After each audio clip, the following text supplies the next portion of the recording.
thank you very much for watching this video. Today we're doing a mock test with Olivia. Olivia is one of my students. I've had her since day one.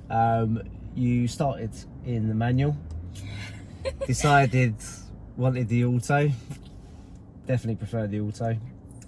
To be fair, drove the manual perfectly fine. I think just self-control really more than anything. So not even that, it's just confidence. And at the end of the day, it's not a bad thing if you do decide to go to automatic. Don't think of it as this stigma. A lot of parents seem to have this thing that you must drive a manual because then you can drive an automatic and all the rest of it. At the end of the day, in the next, well, in 8 years, you won't be able to buy a brand new manual car, more than likely. And I'm pretty sure that transition will happen a lot sooner anyway. So if you do go to automatic, so be it. Also, there are talks that come about 2027, 2028. The government may actually, not 100%, so don't quote me on this yet, but the government are thinking about changing anyone that's got an automatic license to be able to drive a manual. The reason why is because they do want to keep some of the old classic cars on the road, and to do that, if no one's passing their test in an automatic or in a manual, there's no point. So it's all to basically keep old cars on the road. So we are going to do a Barnet test route. It's going to be a fairly tricky one. She's good, so I've got to make it a little bit harder for her. Have you done the show me tell me questions? No. No? Okay, that's fine. I'll ask one of those on the drive anyway. Okay. Do I know it? Maybe. We'll find out. If you do, you do. If you don't, you don't. We can talk about that as and when that comes. Okay? So, test lasts for 38 to 40 minutes. During that time, one manoeuvre, plus possibly the emergency stop. If I say nothing, assume I want you to go straight or follow the road signs. And if you're not sure, you are allowed to ask me to repeat.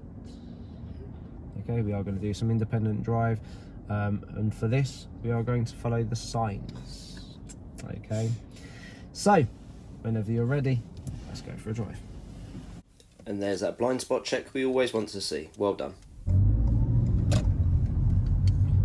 The reason for us parking here as well is because there wasn't any space on the main road. Normally you do park on the right. We're going to turn right at the end of this road and then turn left. So right, then left.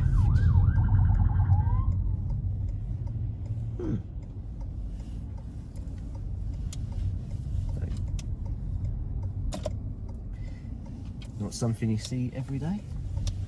They are allowed to go up the wrong one-way street the wrong way because they are on blues and twos. It is the exception to the rule. For those of you which are watching for the first time, the sections where nothing is really going on, I will speed up so we don't waste your time. Yeah, normally we do listen to music as well, and you are allowed to listen to music on your actual driving test as well. Obviously we don't want to get caught up in copyright infringement on YouTube, so that's why we're not today. I'd like you to follow the signs for the A1000.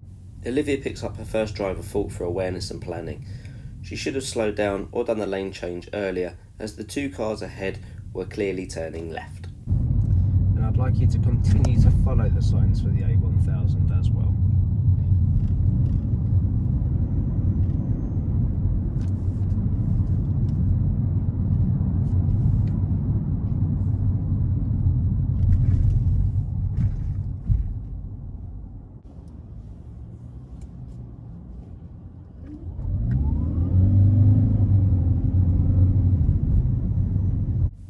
Great mirror checks.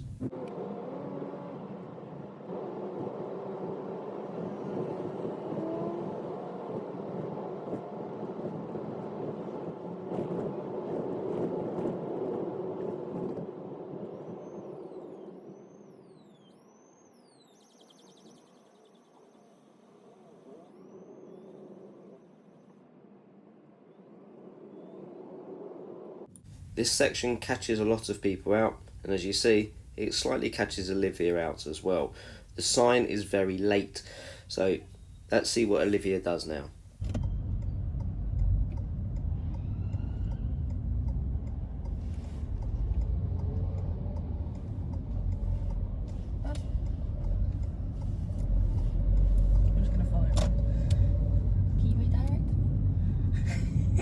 That is fine.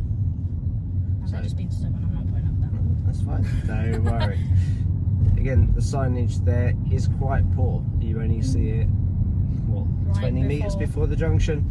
So if you do go the wrong direction there, it's really not an issue. You've probably seen this in my other videos. If you go the wrong direction, as long as you do everything correctly for the direction that you've gone, that is fine.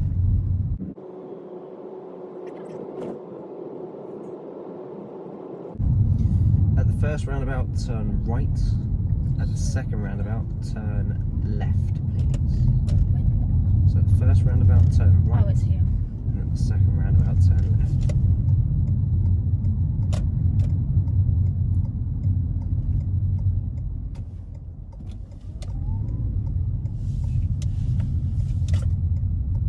Left? Yes, please.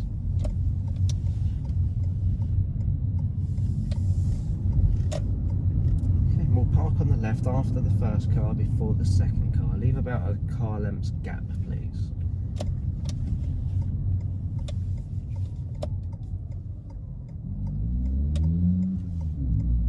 Don't worry about the driveways, you can block those. It's a bit further forward for me. That's fine, thank you. Okay, and drive on when safe to do so. And again, great observations.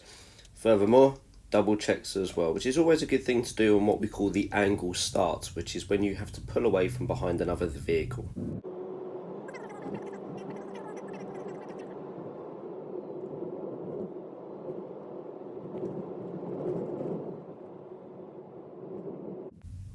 Olivia does well here. The truck moves over to the left hand side, she doesn't rush for the overtake, and then she sees the oncoming vehicle and moves over to the left, which is exactly what she needs to do. What she doesn't know though is the truck is parked. Why? Because they didn't indicate.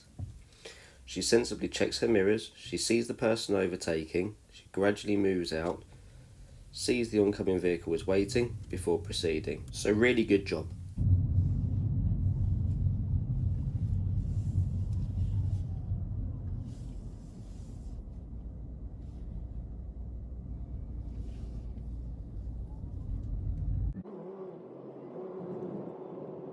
End of the road, turn left.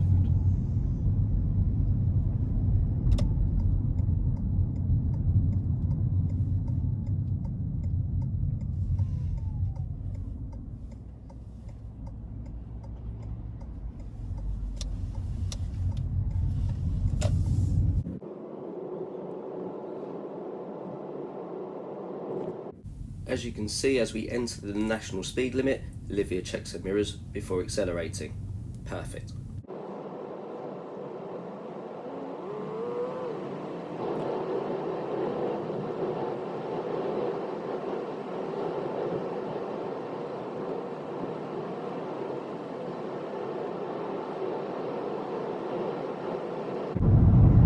I'd like you to follow the signs from the M25.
Taking note again that on your test, if you do get this route, the examiner could also ask you to follow the signs to Brent Cross.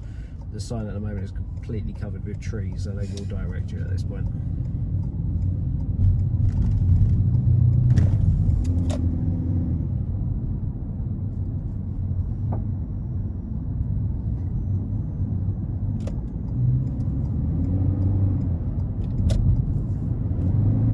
This is a type of positive, confident drive myself and examiners love to see. Don't be afraid to overtake. It's not a dirty word. You are allowed to do it, and it's a great way to keep your economy up, because if you slow down, you have to regain your speed again, which costs you more money. So if you do it, it actually shows off to the examiner. So great job, Olivia. Love it. What I'd like you to do now is follow the signs for Barnet and Arkley, please. Due to Olivia frequently checking her mirrors, she's aware of her surroundings. So when the car in front goes from lane 2 to lane 1 and then turns left by braking with no indicator at this point, she's aware of the red car and doesn't decide to change lane, but instead brakes. So this is where frequent mirror checks is incredibly important, in particular when you're driving on dual carriageways like this. So again, Olivia, great job.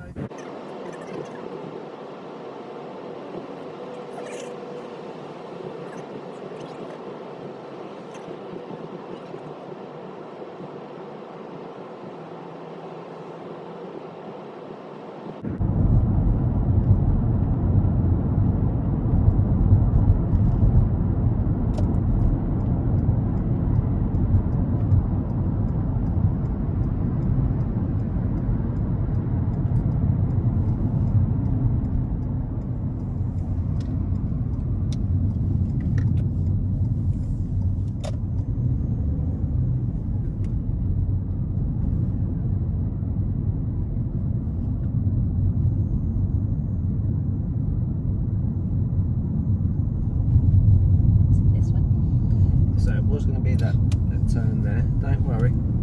At the roundabouts ahead, we'll do a complete turn, fourth exit. And then I'll go down. Again, I can't stress this enough. If you go the wrong direction, don't worry about it. Let the examiner redirect you. Don't dwell on it, because it won't even be a driver fault as long as you've done everything correctly, safely and legally for the direction you've gone.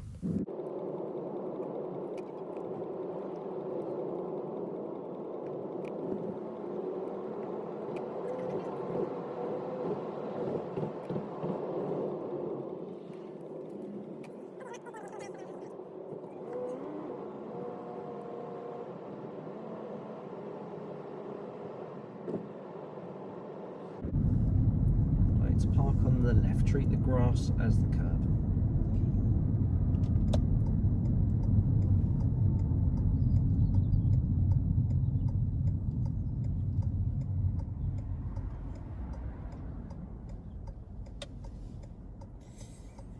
I felt Okay, thank you. Drive on when safe to do so.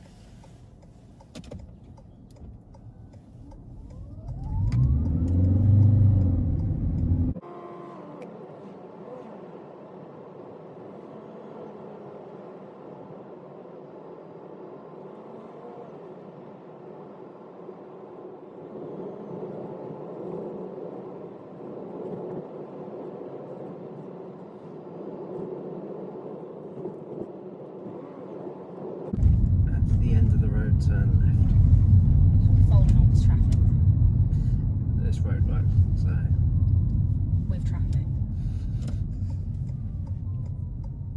we'll be alright. Hopefully.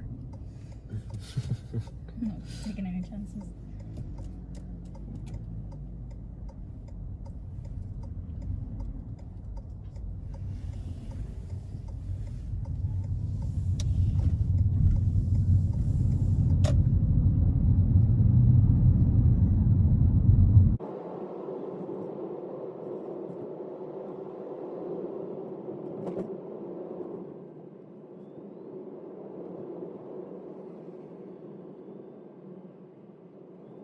Take the next road on the right, please.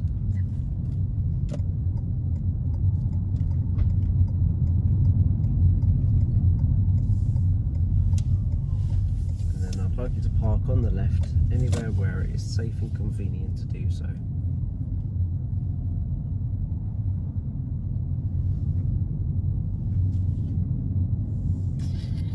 Can I block drives or not? Anywhere safe and convenient.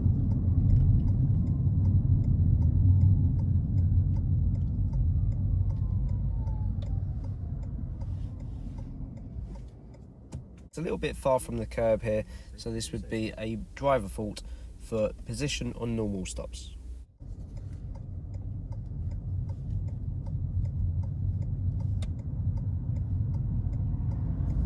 Great mirror check there for moving around the parked car as well. Doing really well.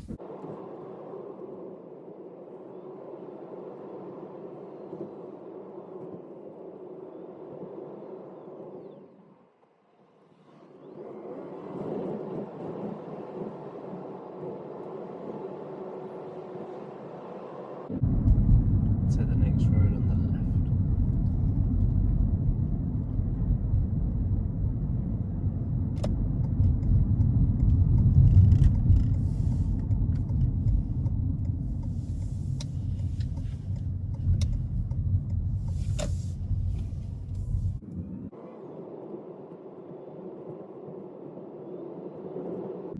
Take the next road on the right.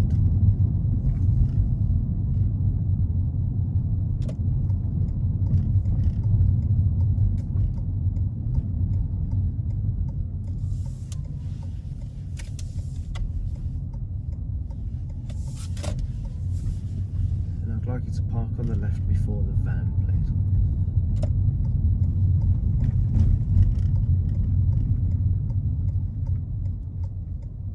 That's fine, thank you.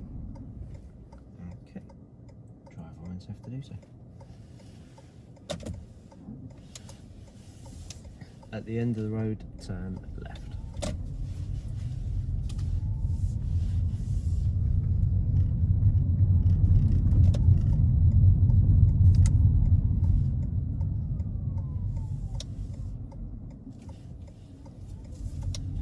Olivia picks up a fault here, and it's quite an annoying one. You can see the Range Rover coming towards us, and you can see they haven't moved into that space. They're bullying their way through. And yes, it is Olivia's priority because the parked vehicles are on their side of the road, but you can tell by their car language they are not intending to move out the way. So for the high risk, low reward that it would be to carry on going, I would have definitely just given way, let them come through, and then drive on after. So she does pick up a driver fault for planning.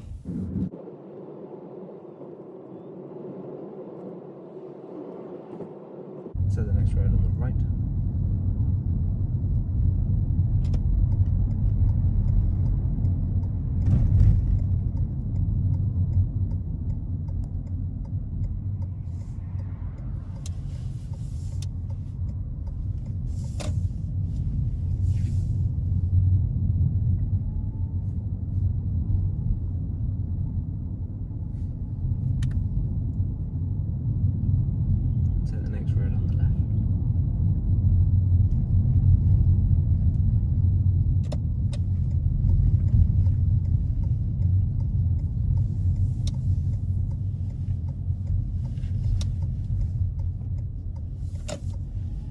Park on the left before the white car. Don't worry about driveways on this occasion.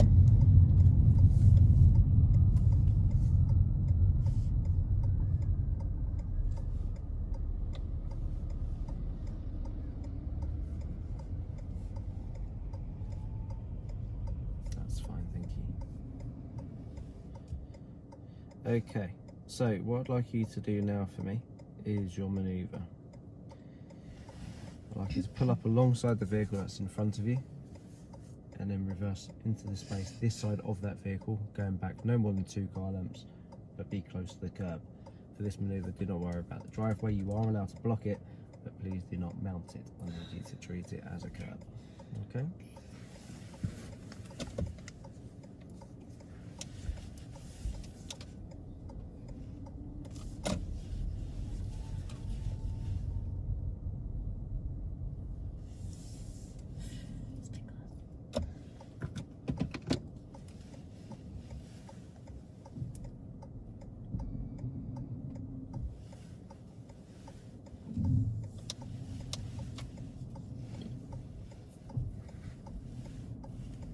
And as always, you can see Olivia's observations are superb throughout the entire manoeuvre.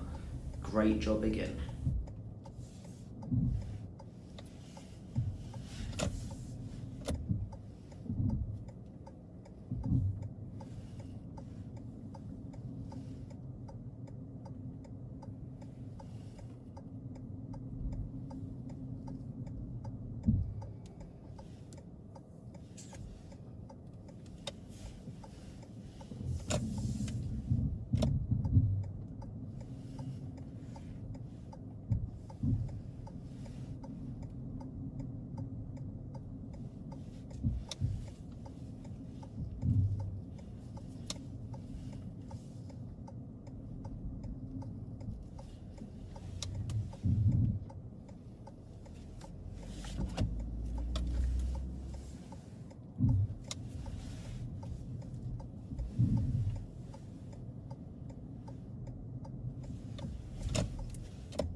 with it?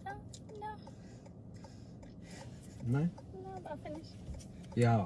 Happy, yeah? Yeah. Cool. Drive on when safe to do so, please.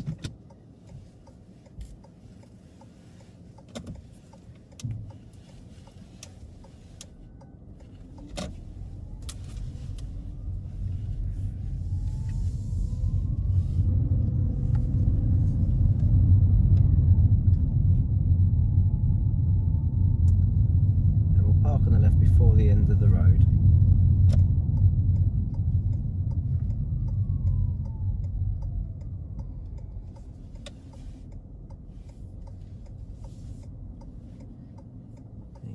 Okay, so what we're going to do now is the emergency stop and control stop manoeuvre.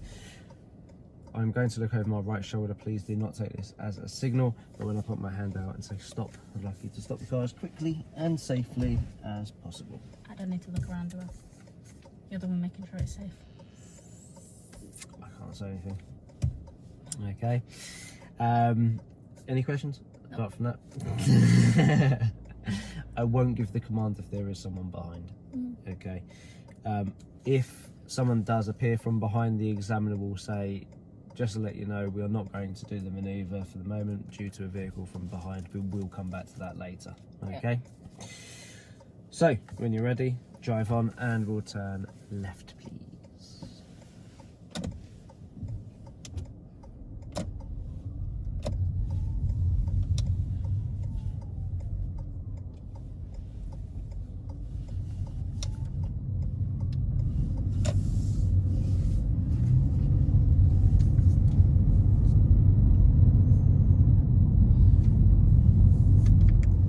Stop.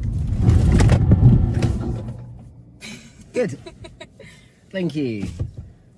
Driver when safe to do so. When you've given the examiner whiplash like that, you know you've done a great emergency stop. Well done. Thank you. I will not ask you to do that again. At the end of the road, turn right, please.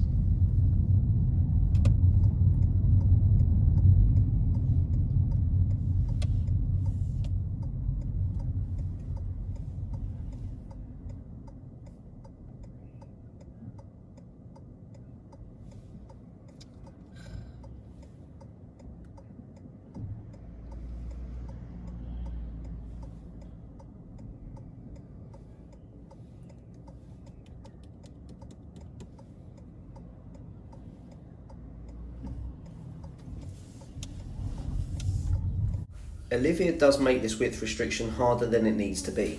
Ideally we should go through straight, so we should have been more over to the left and then go through parallel. As you can see, we're facing the left curb, so it does make the car wider than it actually is. She does get through, so it's not an issue, but to lessen the risk, always go through straight, and then that eliminates any chance of the rear of your car hitting, even if the front gets through.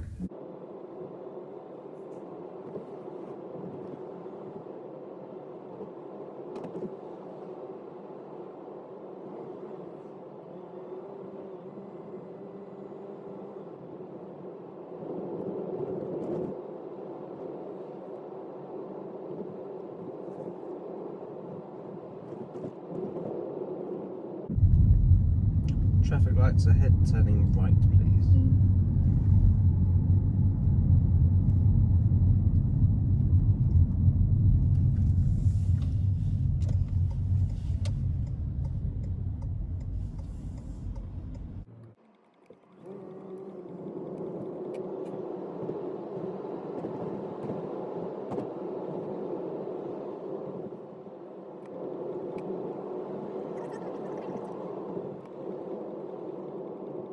At the end of the test, you'll either be asked to park on the left or enter the car park.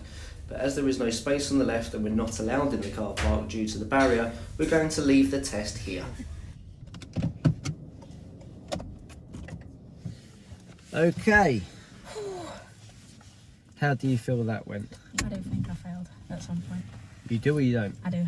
Okay. What do you feel that you failed on? I've no idea. But I just know at some point. You know, at the beginning of the video when I said that she's easily good enough to drive a manual, but she doesn't have the confidence. You know, when she just said that she failed. She doesn't know why, but she failed. I don't think I do. I don't know when, because I didn't remember. Probably because there was nothing to remember. Parking recording will now start. Easy pass. Easy pass. Really good drive. Actually, Yeah, really good drive. You got 3 driver faults. That's it. You got one for position normal stop, so being a little bit too far from the curb, i.e. look out for a motorcyclist. We only had that on one of the stops though, to be fair. And then you got 2 for planning. So one was right at the beginning of the test, the BP, before I asked you to follow the signs for the A1000. There was the cars that was turning into the petrol station. We should have seen that a bit earlier, slow down or change lane sooner. The one on the A1, when you were doing 70 and had to start braking firm, oh yeah, that was fine. I thought that was serious. No, because you didn't have much option. Number one, the car in front wasn't indicating, or if they were indicating, I definitely couldn't see their indicator, maybe because of sun glare. But then you did exactly what you need to do. You checked your mirrors, you saw there was a car overtaking, you couldn't overtake, you used the brakes. Yeah, I'd Perfect. Yeah. The second one was with the oncoming Range Rover. Excuse me. So you had priority. The Range Rover was coming towards you at quite some speed. They had parked cars on their side of the road. You could tell he was being, we'll call it an idiot, okay, to be on the polite side. He was steaming. He was not slowing down at all. And it was a 20. Well, at that point it was still 30, Yeah, but still that was faster than 30. yeah, he was probably going faster than 30. I would have reduced the speed, brought it over to the left-hand side just to be a bit more accurate in order to not lose parts of our car. Yeah. Okay. We still had probably about half a metre on the left, roughly. So that slowing down allows you to move. For those of you that has seen my video on adequate clearances, is what we call less space, less pace. And do you remember the metaphor that I use about a needle? Probably. Nah, I don't know if I've had to say it to you, to be fair, because we've not really had that before. I've heard it in a video. Potentially. So basically, think of it as like threading a needle. You've got a very small gap. You don't go... Yeah, you've told me that. Yeah, because otherwise you're going to hit the edges quite a lot, okay? Be accurate, take your time, be precise, make sure you go through the centre, and then you're going to save your wing mirrors, your bodywork and other parts of your car. But really well done. Great drive. Yeah? So, if you like that, stick a like, please subscribe, share like crazy, and if you'd like to do a mock test as well, feel free to email me on this email or give me a call, text or WhatsApp on this phone number, and we'll get you in the car as soon as we can. Roughly about 3 weeks, 2 to 3 weeks until we can basically get you in. But otherwise, fingers crossed this one gets on the road soon. Thanks for watching. See you later.